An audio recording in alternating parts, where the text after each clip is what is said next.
வணக்கம். நீங்கள் இணைந்திருப்பது வசந்தம் தொலைக்காட்சியின் இரவு நேர பிரதான செய்திகளோடு. உங்களோடு இணைந்திருக்கும் நாங்கள் அப்துல் மஜீத் ஜசீம், கிறிஸ்டினா செல்வராஜ். இன்றைய விரிவான செய்திகளுக்கு செல்வதற்கு முன்னர் முதலில் தலைப்புச் செய்திகள்.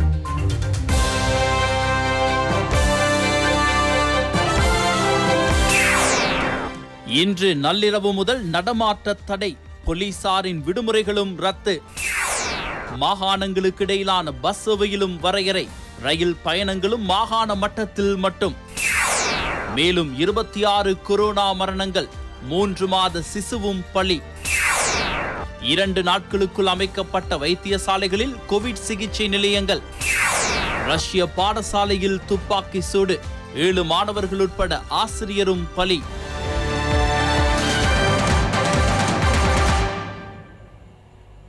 இன்று நள்ளிரவு முதல் எதிர்வரும் 30ஆம் தேதி வரை மாகாணங்களுக்கு இடையில் பயண தடைகளை விதிக்க நடவடிக்கை எடுக்கப்பட்டுள்ளதாக இராணுவ தளபதி ஜெனரல் சவேந்திர சில்வா தெரிவித்துள்ளார். கொரோனா தொற்றுக்கு மத்தியில் மக்களின் பாதுகாப்பு கருதி ஜனாதிபதி கோட்டாபய ராஜபக்ஷ வழங்கிய ஆலோசனைக்கமைய இவ்வாறு மாகாணங்களுக்கு இடையில் பயண தடைகள் விதிக்கப்பட நடவடிக்கை எடுக்கப்பட்டுள்ளது. இதேவேளை 4 மாவட்டங்களின் 6 கிராம சேவகர் பிரிவுகள் இன்று காலை முதல் தனிமைப்படுத்தப்பட்டன. இதற்கு அமைய இன்று நள்ளிரவு முதல் எதிர்வரும் 30ஆம் தேதி வரை மாவட்டங்களுக்கு இடையில் பயண வரையறைகள் விதிக்கப்படுவதுடன் அத்தியாவசிய சேவைகளுக்கு பாதிப்புகளின்றி இவ்வரையறைகள் அமுல்படுத்தப்படுகின்றன. நபர்கள் ஒன்று கூடும் கலந்துரையாடல்களை ரத்து செய்வதற்கும், வர்த்தக நிலையங்களுக்கு பிரவேசிக்கும் மற்றும் தங்கியிருக்கும் நபர்களின் எண்ணிக்கையை வரையறுப்பதற்கும் தீர்மானிக்கப்பட்டுள்ளது. தொற்றாளர்கள் கூடுதலாக இனம் காணப்படும் பிரதேசங்களை தனிமைப்படுத்தவும் பாதுகாப்பு வழிமுறைகளை பின்பற்றுமாறும் ஜனாதிபதி சம்பந்தப்பட்ட தரப்பினருக்கு ஆலோசனை விடுத்துள்ளார். எவ்வாறாயினும் இவ்வாறு வரையறைகளை விதிக்கும் போது மக்களின் அன்றாட நடவடிக்கைகளுக்கு பாதிப்புக்குள் ஏற்படாதவாறு செயற்பட வேண்டும். அத்துடன் மாகாணங்களுக்கு இடையில் போக்குவரத்து சேவைகளை மேற்கொள்ளும் இலங்கை போக்குவரத்து சபைக்குரிய பஸ் சேவைகள் மற்றும் தனியார் பஸ் சேவைகள் இன்று நள்ளிரவு முதல் நிறுத்தப்படுவதுடன் அத்தியாவசிய சேவைகளுக்காக பஸ் வண்டிகளை ஈடுபடுத்த விசேட முறையொன்று பின்பற்றப்படவுள்ளது. இதேவேளை மாத்தறை மாவட்டத்தின் உயன்பத்த மற்றும் உயன்பத்த வடக்கு கிராம சேவகர் பிரிவுகள் இன்று காலை முதல் தனிமைப்படுத்தப்பட்டன. மாத்தளை மாவட்ட உடகப்புவித்த கிராம சேவகர் பிரிவும், கண்டி மாவட்டத்தின் திப்புட்டகம்ப மற்றும் கொஸ்கஸ்தன் ஆகிய கிராம சேவகர் பிரிவுகளும், புத்தளம் மாவட்டத்தின் மாதகிரி மெட்டியான கிராம சேவகர் பிரிவும் இன்று காலை முதல் அமுலுக்கு வரும் வகையில் தனிமைப்படுத்தப்பட்டன. அத்துடன் குருநாங்கல் மாவட்டத்தின் கொம்புக்கெட்டே போலீஸ் அதிகார பிரிவின் நிக்க தழுப்பொத்த கிராம சேவகர் பிரிவை தனிமைப்படுத்தலில் இருந்து விடுவிக்க நடவடிக்கை எடுக்கப்பட்டதாக ராணுவ தளபதி ஜெனரல் சவேந்திர சில்வா தெரிவித்துள்ளார். தனிமைப்படுத்தல் சட்டத்தை மீறி பொறுப்பின்றி செயற்படும் நபர்களை கைது செய்யும் நடவடிக்கைகள் தொடர்ந்து முன்னெடுக்கப்படுகின்றன.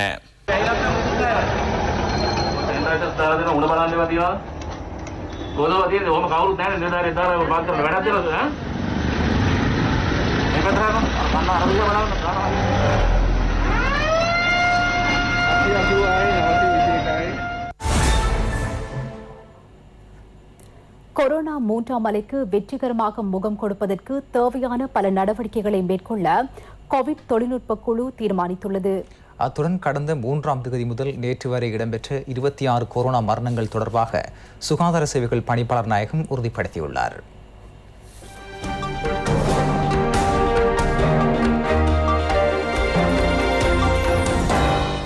புதிதாக பதிவாகிய 26 கொரோனா மரணங்களுடன் நாட்டில் இதுவரை இடம்பெற்றுள்ள கொரோனா மரண எண்ணிக்கை 827 அதிகரித்துள்ளது. காலியைச் சேர்ந்த 66 வயதுடைய பெண், ஹெட்டிபோலையைச் சேர்ந்த 36 வயதுடைய நபர், பல்லேவலியைச் சேர்ந்த 72 வயதுடைய பெண், கண்டியைச் சேர்ந்த 76 வயதுடைய நபர், மத்துகமையைச் சேர்ந்த 80 வயதுடைய பெண், பாதுக்கையைச் சேர்ந்த 65 வயதுடைய நபர், நேபடையைச் சேர்ந்த 64 வயதுடைய நபர், யாழ்ப்பாணத்தைச் சேர்ந்த 91 வயதுடைய பெண் மற்றும் 88 வயது நபர், மீகக கொடையைச் சேர்ந்த 71 வயதுடைய நபர், களத்துறையைச் சேர்ந்த 73 வயதுடைய நபரும் கொரோனா தொற்றினால் உயிரிழந்தனர். அத்துடன் அக்குரசையைச் சேர்ந்த 45 வயதுடைய நபர், மொரந்துடுவையைச் சேர்ந்த 56 வயதுடைய நபர், களத்துறையைச் சேர்ந்த 65 வயதுடைய நபர், அனுராதபுரத்தைச் சேர்ந்த 94 வயதுடைய பெண், கொழும்பு 6ஐச் சேர்ந்த 86 வயதுடைய நபர், களு அக்கலையைச் சேர்ந்த 84 வயதுடைய பெண், மொரட்டுவையைச் சேர்ந்த 84 வயதுடைய பெண், மல்வானியைச் சேர்ந்த 66 வயதுடைய நபர், பொரல்லையைச் சேர்ந்த 88 வயதுடைய பெண், கொழும்பு 15ஐச் சேர்ந்த 83 வயதுடைய ஆண், கந்தானையைச் சேர்ந்த 56 வயதுடைய நபர், மாஸ்பெலியைச் சேர்ந்த 58 வயதுடைய பெண் ஆகியோரும் கொரோனா தொற்றினால் மரணமடைந்தவர்களில் அடங்குகின்றனர். அத்துடன் நேபடியைச் சேர்ந்த 66 வயதுடைய பெண், வத்தேகமையைச் சேர்ந்த 3 மாத பெண் குழந்தை, மாலம்பையைச் சேர்ந்த 53 வயதுடைய நபரும் பதிவாகிய 26 மரணங்களில் அடங்குகின்றனர். நேற்றைய தினம் 2624 கொரோனா தொற்றாளர்கள் இனம் காணப்பட்டுள்ளனர். இவர்களில் கூடுதலானோர் கம்பஹா மாவட்டத்தைச் சேர்ந்தவர்கள். அவ்வெண்ணிக்கை 551 ஆகும். களுத்துறையிலிருந்து 362 பேரும், கொழும்பிலிருந்து 321 பேரும் இனம் காணப்பட்டுள்ளனர். நாட்டில் இதுவரை இனம் காணப்பட்ட கொரோனா தொற்றாளர்களின் மொத்த எண்ணிக்கை 1,28,530 ஆகும். 1,06,641 பேர் பூரண குணமடைந்துள்ளனர். 21,062 பேர் தொடர்ந்தும் சிகிச்சை பெற்று வருகின்றனர். உலகம் முழுவதிலும் கொரோனா தொற்றாளர்களின் எண்ணிக்கை 15,95,00,000 தாண்டியுள்ளது. மரண எண்ணிக்கை 33,07,391 ஆகும். கடந்த 24 மணி நேரத்தில் உலகம் முழுவதிலும் 6,09,623 தொற்றாளர்கள் அடையாளம் காணப்பட்டுள்ளனர். இக்காலப்பகுதியில் 10,585 மரணங்கள் பதிவாகியுள்ளன. கடந்த 24 மணி நேரத்தில் கூடுதலான தொற்றாளர்கள் இந்தியாவில் அடையாளம் காணப்பட்டுள்ளனர். அங்கு 3,29,517 பேர் பதிவாகியுள்ளனர். 3,879 மரணங்கள் பதிவாகியுள்ளன.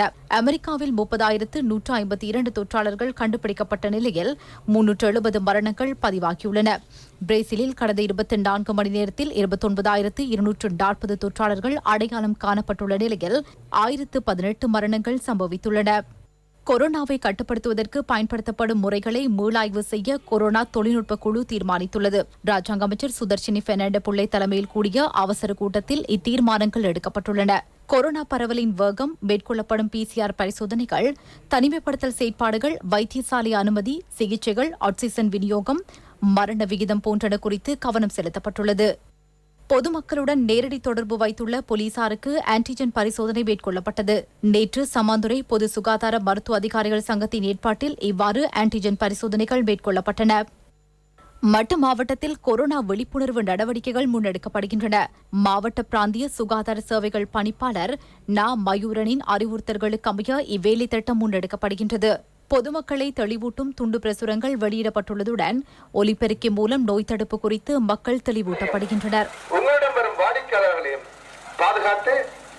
பாதுகாப்பது உங்களுடைய கடமை. கல்முனை பிராந்திய சுகாதார சேவை பிரிவில் கொரோனா 3ஆம் அலையை கட்டுப்படுத்துவது குறித்து ஆராயும் விசேட உயர்மட்ட கூட்டம் கல்முனை பிராந்திய சுகாதார சேவை பணிப்பாளர் ஜி சுகுணன் தலைமையில் நேற்று மாலை இடம்பெற்றது. இந்த 3வது அலையின் பொழுது முக்கியமாக எமது கல்முனை பிராந்தியத்தை எப்படி தற்பாதுகாத்துக் கொள்வது, இங்குள்ள மக்களை இந்த கொரோனா தொற்றிலிருந்து இந்த அளவிற்கு நாங்கள் பாதுகாத்துக் கொள்ள முடியும், அதற்குரிய இடர்பாடுகள் என்ன என்பதை பற்றி ஒரு பலந்துபட்ட ஒரு கலந்துரையாடல் இடம்பெற்றது. எதிர்வருகின்ற 3 தினங்களுக்கு இந்த கடை தெருக்கள் இரவு 7 மணியுடன் முற்றுமுழுதாக இந்த மருந்தகங்களை தவிர அனைத்து கடைகளும் பூட்டப்பட வேண்டும் என்ற ஒரு முக்கியமான தீர்மானம் எடுக்கப்பட்டது.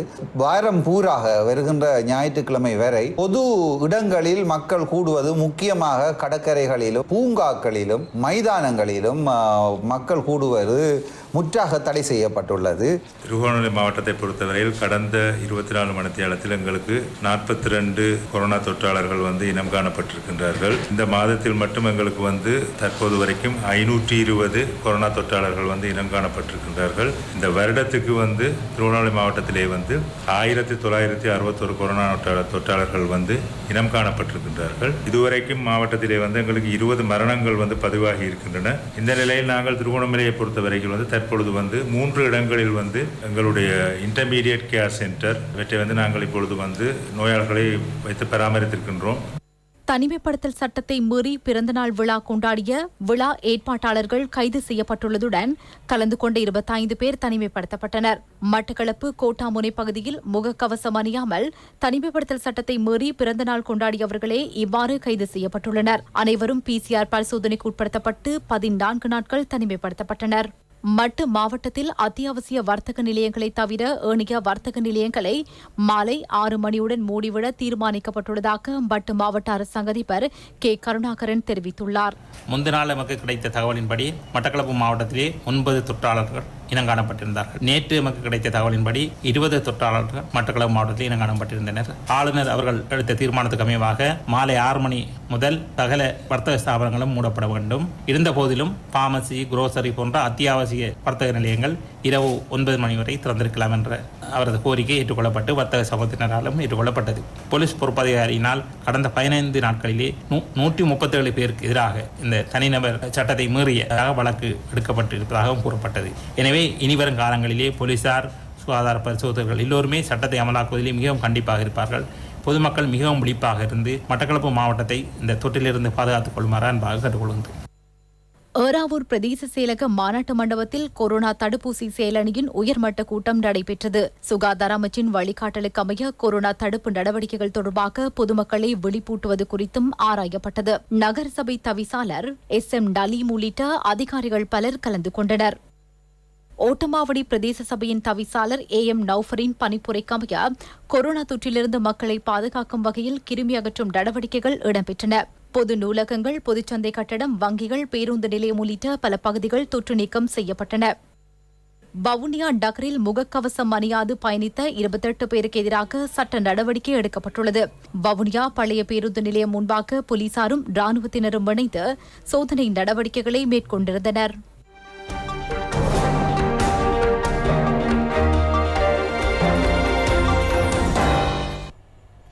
AstraZeneca தடுப்பூசியின் 2வது டோஸை வழங்குவதற்காக தடுப்பூசிகள் மேலதிகமாக காணப்படுகின்ற நாடுகளிலிருந்து அவற்றை பெற்றுக்கொள்வது தொடர்பான பேச்சுவார்த்தைகள் இடம்பெறுவதாக அமைச்சர் உதய கம்மம்பில தெரிவித்துள்ளார். මේ වන විට ඉන්දුනීසියාවෙත් ඒ වගේම අප්‍රිකානු රටවල් කිහිපයකත් AstraZeneca தடுப்பூசியின் முதலாவது டோஸை பெற்றுக்கொண்ட 6 லட்சம் பேருக்கும் கூடுதலானோர் தமக்கு என்ன நடக்கப் போகிறது என சிந்தித்துக் கொண்டிருக்கின்றனர். தற்போது இந்தோனேஷியா, அதேபோன்று ஒரு சில ஆப்பிரிக்க நாடுகளில் மேலதிகமாக எஸ்ட்ரா தடுப்பூசிகள் காணப்படுவதாக எமக்கு தகவல்கள் கிடைத்துள்ளன. அந்த நாடுகளில் இருந்து இவற்றை பெற்றுக்கொள்வது தொடர்பான பேச்சுவார்த்தைகள் ஆரம்பிக்கப்பட்டுள்ளன. அத்துடன் உலக சுகாதார ஸ்தாபனத்தின் தலைவருடனும் ஜனாதிபதி இது தொடர்பாக கலந்துரையாடியுள்ளார். உலக சுகாதார ஸ்தாபனத்தின் ஊடாக இவற்றை தயாரிக்கும் நாடுகளில் இருந்தோ அல்லது மேலதிகமாக உள்ள நாடுகளில் இருந்தோ இவற்றை பெற்றுக்கொள்வதற்காக நடவடிக்கை எடுக்கப்படும். இதனால் அடுத்த மாதத்துக்குள் இவற்றை பெற்றுக்கொள்ள முடியும். පුද්ගලයන් දෙවෙනි මාත්‍රාව ලබා ගැනීම පිළිබඳ කිසිම බියක් සැකක් ඇති කරගන්න කිසිම හේතුවක් නැහැ. கொரோனாவுக்கு எதிரான தடுப்பூசி வழங்கும் பணிகள் வெற்றிகரமாக இடம்பெறுகின்றன.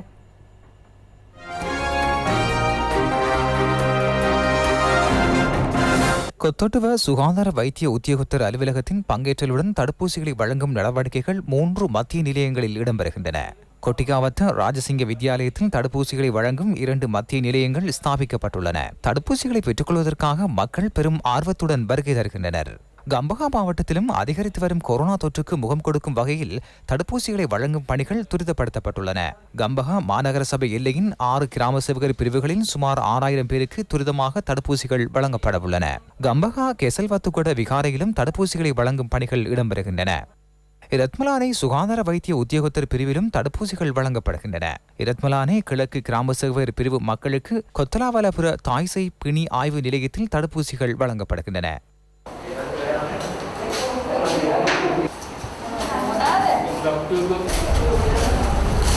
மத்துகம சுகாதார வைத்திய உத்தியோகத்தர் அலுவலகத்திலும் தடுப்பூசிகள் வழங்கும் பணிகள் இடம்பெறுகின்றன. கடும் அச்சுறுத்தலுக்கு உட்பட்ட சுமார் 1000 பேருக்கு நேற்று தடுப்பூசிகள் வழங்கப்பட்டன.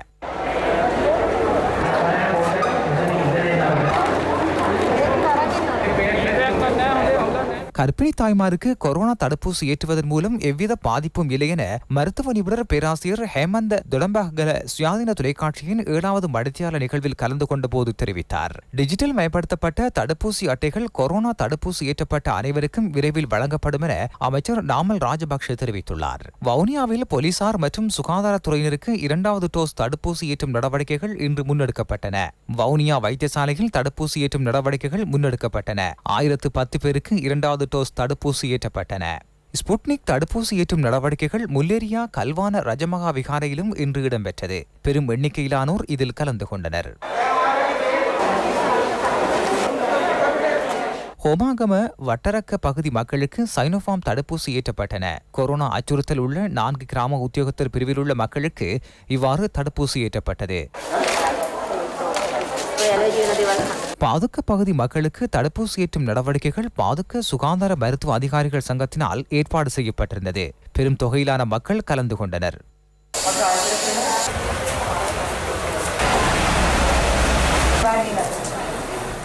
கங்குடவில பெங்கிரிவத்த ஸ்ரீ விவேகாராம விகாரையிலும் தடுப்பூசி ஏற்றப்பட்டது.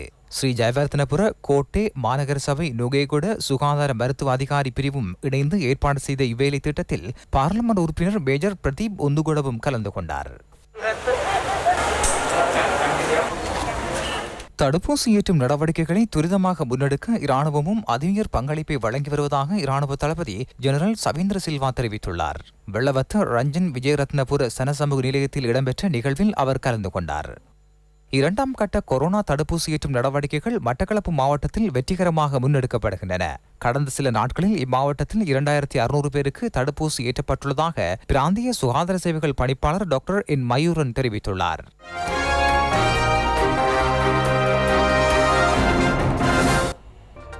கொரோனா பரவலுக்கு மத்தியில் மாகாணங்களுக்கு இடையிலான பயணிகள் பஸ் வண்டி உரிமையாளர்களுக்கு சலுகைகளை வழங்கவும் அமைச்சரவையின் அங்கீகாரம் கிடைத்துள்ளது. இது தொடர்பாக அமைச்சரவை தீர்மானங்களை அறிவிக்கும் செய்தியாளர் மாநாட்டில் அமைச்சர் உதய கம்பம்பில கருத்து தெரிவித்தார். கோவிட்-19 தொற்றுக்கு மத்தியில் மாகாணங்களுக்கு இடையிலான பயணிகள் போக்குவரத்து சேவைகளில் ஈடுபடும் பஸ் வண்டி உரிமையாளர்கள் பல்வேறு அசௌகரியங்களுக்கு உட்பட்டுள்ளதை கருத்தில் கொண்டு அவர்களுக்கு 2021 ஏப்ரல் மாதம் 1ஆம் தேதி முதல் 2021 செப்டம்பர் மாதம் 31ஆம் தேதி வரை பல நிவாரணங்களை வழங்குவதற்காக முன்வைக்கப்பட்ட யோசனைகளுக்கு அமைச்சரவை அங்கீகாரம் வழங்கியது. இதற்கமைய அவர்களின் வாராந்த கேள்வி மனு கோரல் கட்டணத்தில் 50% மாத்திரம் அறவிடுவதற்கும் அதிவேக நெடுஞ்சாலை அனுமதி கட்டணத்திலும் 50% மாத்திரம் அறவிடுவதற்கும் அமைச்சரவை தீர்மானித்தது. சுகாதார நிலைமைகளை கருத்தில் கொண்டு பயண வரிகரைகளை விதிப்பதில் எவ்வித முரண்பாடுகளும் ஏற்படாது. சுகாதார வழிமுறைகளுக்கு அமையவே சகல தீர்மானங்களும் எடுக்கப்படுகின்றன. ගැටීමක් ඇති වෙන්නේ සෞඛ්‍ය නීති රීති වලට යටත්ව තමයි අනිකුත් සෑම තීරණයක්ම ක්‍රියාත්මක විය යුත්තේ. கொரோனா தொற்றுக்கு நாடு என்ற வகையில் பலமாக முகம் கொடுப்பது ஒரு சவாலாகும். அந்த சவாலுக்கு வெற்றிகரமாக முகம் கொடுக்கும் நோக்கில் ஆரம்பிக்கப்படும் கோவிட் சிகிச்சை நிலையங்களூடாக சுகாதார சேவைகளை மேம்படுத்த நடவடிக்கை எடுக்கப்பட்டுள்ளது. ஏற்படக்கூடிய நிலைமைக்கு முகம் கொடுப்பதற்கு ஸ்ரீலங்கா பொதுஜன பெரமுனவின் ஸ்தாபகர் பெசில் ராஜபக்சவின் எண்ணக்கருவுக்கமைய வைத்தியசாலைகளை அண்மித்து தற்காலிக வார்டு தொகுதிகளை நிர்மாணிக்கும் வேலைத்திட்டம் அமுல்படுத்தப்பட்டுள்ளது. இவ்வேலைத்திட்டத்தின் ஆரம்ப கட்டத்தின் கீழ் வத்துப்பிட்டிவல, மினுவாங்கொடை, கஹவத்த, மீரிகம, தம்பதனிய, அம்பலங்கொடை, டாகொட, கொஸ்கம, பிம்புர, நவகமுவ, மாத்தரை, கொட்டவில, முல்லேரிய மற்றும் பானந்துறை ஆகிய வைத்தியசாலைகளை அண்மித்து இந்த வார்டு தொகுதி நிர்மாணிக்கப்படுகின்றது. இதற்கென அரசாங்கத்தினாலோ அல்லது சுகாதார அமைச்சினாலோ எந்தவித நிதியும் செலவிடப்படவில்லை. அம்பலங்கொட பெல்வத்த கிராமிய வைத்தியசாலையில் கொரோனா தொற்றாளர்களுக்கு சிகிச்சை அளிப்பதற்கென புதிய கொரோனா வார்டு தொகுதி நிர்மாணிக்கப்படுகின்றது. இது 80 கட்டில்களை கொண்டதாகும். நிர்மாண பணிகளை அமைச்சர் நாமல் ராஜபக்ஷ கண்காணித்தார். இதேவேளை 10 நாட்களுக்குள் தொற்றாளர்களுக்கென 10,000 கட்டில்களை தயாரிக்கும் பணிகளும் தற்போது இடம்பெறுகின்றன. அரச கைத்தொழிற்சாலைகள் மற்றும் திணைக்களங்களில் இந்த கட்டில்கள் தயாரிக்கப்பட்டு வருகின்றன. அமைச்சர் நாமல் ராஜபக்ஷ இப்பணிகளையும் கண்காணித்தார். மீரிகம வைத்தியசாலையில் கொரோனா வார்டு தொகுதியொன்று ஏற்படுத்தப்படுகின்றது. 40 கட்டில்களை கொண்டதாக சகல வசதிகளும் அடங்கலாக இது நிர்மாணிக்கப்படுகின்றது. பாராளுமன்ற உறுப்பினர் கோகிலா குணவர்தன விஜயம் செய்து அதன் பணிகளை பார்வையிட்டார். 2 நாட்களுக்குள் நிர்மாண பணிகள் பூர்த்தி செய்யப்படும். அனுராதபுரம் மாவட்டத்தில் கொரோனா சிகிச்சை நிலையம் ஏற்படுத்தப்படுகின்றது. மதவாச்சி, வஹமால் கொல்லேவ, மகா இலுப்பல்லம, கலாவேவ போன்ற பகுதிகளில் சிகிச்சை நிலையங்கள் நிர்மாணிக்கப்படுகின்றன. வடமத்திய மாகாண ஆளுநர் மகிபால ஏரத் அதன் பணிகளை பார்வையிட்டார். நாடு முழுவதிலும் துரிதமாக கொரோனா சிகிச்சை நிலையங்களை நிர்மாணிக்கும் வேலைத்திட்டம் முன்னெடுக்கப்படுகின்றது. தம்பதனிய மாவட்ட வைத்தியசாலையில் கொரோனா வார்டு தொகுதி நிர்மாணிக்கப்படுகின்றது. அங்கு நிர்மாணிக்கப்படும் கட்டல்களை இளைஞர் சேவைகள் மன்றம் வழங்கியுள்ளது. கஹவத்த வைத்தியசாலை வளவில் கொரோனா சிகிச்சைக்காக தற்காலிக வார்டு தொகுதியொன்று நிர்மாணிக்கப்படுகின்றது. 50 கட்டல்களை கொண்டதாக அமைக்கப்படும் இவ்வார்டு தொகுதியை சப்ரகமோ மாகாண ஆளுநர் டிகிரி கொப்பேகடுவ பார்வையிடச் சென்றார். மினுவாங்குட ஆதார வைத்தியசாலையில் கொரோனா தொற்றாளர்களுக்காக விசேட வார்டு தொகுதியொன்று நிர்மாணிக்கப்படுகின்றது. அது நாளை திறக்கப்படும். ஸ்ரீலங்கா பொதுஜன பெரமுனவினால் இந்த வார்டு தொகுதி நிர்மாணிக்கப்படுகின்றது. அதிகரித்து வரும் கொரோனா தொற்றிலிருந்து நாடு மீள வேண்டி விசேட பூஜை வழிபாடுகள் இடம்பெற்று வருகின்றன. யாழ் கோண்டாவில் ஈழத்து சபரிமலை சபரீச ஐயப்பன் ஆலயத்தில் விசேட பூஜை வழிபாடுகள் இடம்பெற்றன. இலங்கையிலும் இந்தியாவிலும் கொரோனா தொற்று ஒழிய வேண்டும் என பிரார்த்தித்து பூஜைகள் நடைபெற்றன. பிரதமர் மஹிந்த ராஜபக்ஷவின் இந்து சமய விவகார இணைப்பாளர் கலாநிதி ராமச்சந்திர குருக்கள் பாபு சர்மாவின் ஏற்பாட்டிலும் இந்த சிறப்பு அபிஷேக பூஜைகள் மற்றும் பஜனைகள் ஈழத்து சபரீச ஐயப்ப தேவஸ்தான குருக்களினால் மேற்கொள்ளப்பட்டது. இதில் யாழ் இந்திய துணை தூதரக உயர் அதிகாரி கிருஷ்ணமூர்த்தி உள்ளிட்ட பலர் கலந்து கொண்டனர். இலங்கையில் அதிகரித்து வரும் கொரோனா தொற்றிலிருந்து நாடு மீள வேண்டும் என கோரி விசேட மகா மிருத்யுஞ்சய ஹோம பூஜை வைரவ புளியங்குளம் ஆதிவிநாயகர் ஆலயத்தில் ஞானேஸ்வர குருக்கள் தலைமையில் இடம்பெற்றது. சுகாதார நடைமுறைகளை பின்பற்றி செட்டிக்குளம் இந்து கலாச்சார உத்தியோகத்தர், சமூக ஆர்வலர், பொதுமக்கள் என பலரும் கலந்து கொண்டனர். மட்டக்களப்பு களவாஞ்சிக்குடி மாணிக்க பிள்ளையார் ஆலயத்தில் ஆலய பிரதம குரு சிவஸ்ரீ சண்முக மயூரவதன குருக்கள் தலைமையில் விசேட பூஜை வழிபாடுகள் இடம்பெற்றன.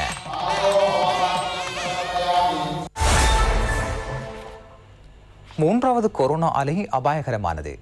மக்கள் அரசாங்கத்தின் சட்ட திட்டங்களை மதித்து செயல்பட வேண்டும் என இராஜாங்க அமைச்சர் சதாசிவம் வியாழேந்திரன் வேண்டுகோள் விடுத்துள்ளார். மட்டக்களப்பு நகரில் கொரோனா தடுப்பு நடவடிக்கைகள் தொடர்பாக ஊடகங்களுக்கு கருத்து வெளியிடும் போதே அவர் இவ்வாறு தெரிவித்தார். இந்திய நாட்டிலே கிட்டத்தட்ட எங்களுடைய இலங்கை திருநாட்டினுடைய காலநிலை கொண்ட ஒரு நாடு. இன்று பல லட்சக்கணக்கான உயிர்கள் அங்கு பலிக்கடாக்கலாக்கப்பட்டுக் கொண்டிருக்கிறது. பல லட்சக்கணக்கானவர் தொற்றுக்குள்ளாக்கப்பட்டுக் கொண்டிருக்கிறார்கள். இது ஒரு அபாயகரமான நிலை. இந்த சூழலில் உண்மையிலே இலங்கை திருநாட்டை பொறுத்தவரைக்கும் முதலாவது அலையிலே அரசாங்கம், பாதுகாப்பு பிரிவு, சுகாதார பிரிவு என அனைவரும் கடுமையாக தங்களை அர்ப்பணித்து வேலை செய்தனால் முடிந்த அளவு முதலாவது அலையிலே இழப்புகளை நாங்கள் முடிந்த அளவு பெருமளவு தவிர்க்கக்கூடிய இருந்தது. இப்பொழுது ஏற்பட்டிருக்கிற இந்த 2ஆம் 3ஆம் கட்ட அலைகளை பார்க்கும் பொழுது மிக அபாயகரமான ஒன்றாக இருக்கிறது. இருந்தாலும் மக்களுக்கு நாங்கள் ஊடகங்கள் வாயிலாக கூறிக்கொள்கிற அன்பான வேண்டுகோள், நாட்டினுடைய சட்டத்திட்டங்களை மதித்து சுகாதார நடைமுறைகளை பின்பற்றி நீங்கள் உங்களை பாதுகாத்துக் கொள்ள வேண்டும். இந்த கோவிட் அபாயகரத்திலிருந்து நாடு மீண்டெழ வேண்டும். இந்த நாடு மட்டுமல்ல, உலக நாடுகள் அனைத்துமே மீண்டெழ வேண்டும். காலநிலை மாற்றங்களுக்கு நிரந்தர தீர்வுடன் பசுமை, சமூக, பொருளாதாரமாக இலங்கையை மாற்றியமைக்க ஜனாதிபதி கோட்டாபய ராஜபக்ஷ ஜனாதிபதி செயலணியொன்றை ஸ்தாபித்துள்ளார்.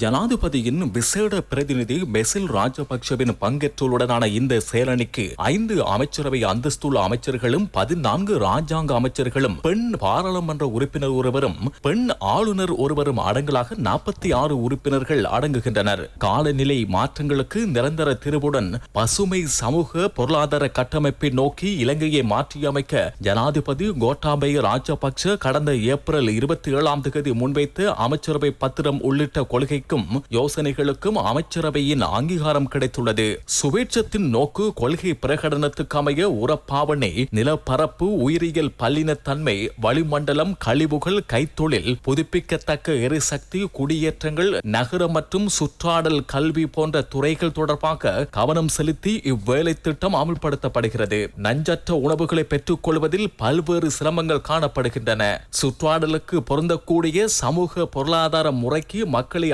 அணிதிரளச் செய்தல் உள்ளிட்ட பல சவால்களை இதன் மூலம் வெற்றி கொள்ள முடியும். பொருளாதார புத்தெழுச்சி மற்றும் வறுமையை ஒழிக்கும் செயலணி மற்றும் கிராமங்களுடனான சந்திப்பு ஜனாதிபதி செயலணியுடன் தொடர்புகளை பேணி இந்த செயலணி செயற்பட வேண்டும் என ஜனாதிபதி பணிப்புரை வழங்கினார். குண்டு தாக்குதலுக்கு இலக்காகி சிகிச்சை பெற்று வரும் மாலைதீவின் முன்னாள் ஜனாதிபதி முகமது நஷீரின் சுக நலன்களை பிரதமர் மஹிந்த ராஜபக்ஷ கேட்டறிந்துள்ளார். மாலைதீவின் தற்போதைய சபாநாயகரும் முன்னாள் ஜனாதிபதியுமான முகமது நஷீன் தனது இல்லத்திற்கு முன் இடம்பெற்ற குண்டு தாக்குதலில் படுகாயமடைந்து அதிதீவிர சிகிச்சை பிரிவில் சிகிச்சை பெற்று வருகின்றார்.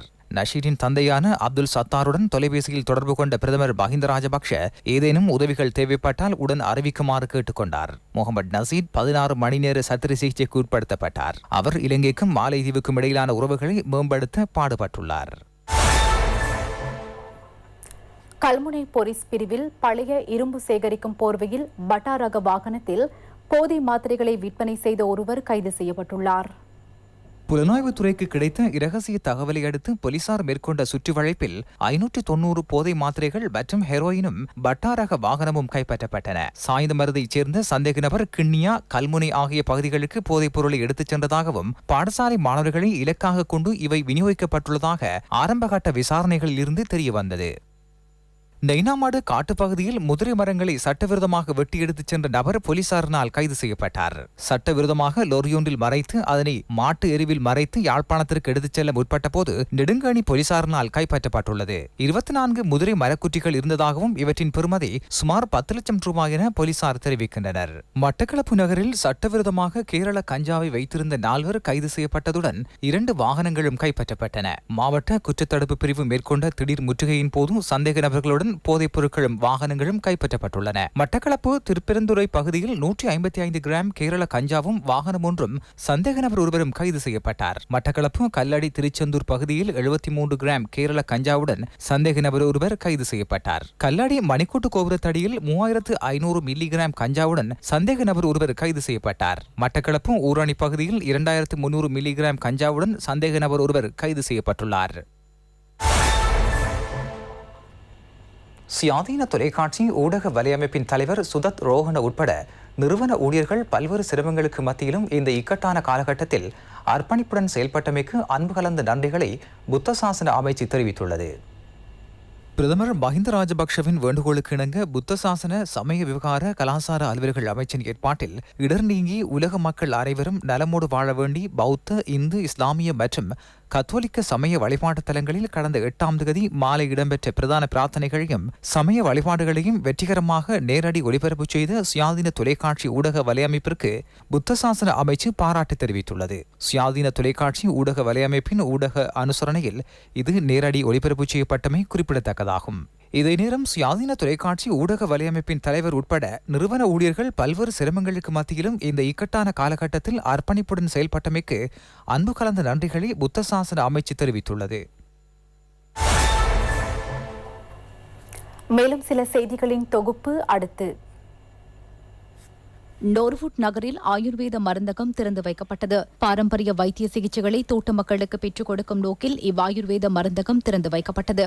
நோர்வுட் பிரதேச சபையின் தவிசாளர் கே ரவி இதனை திறந்து வைத்தார்.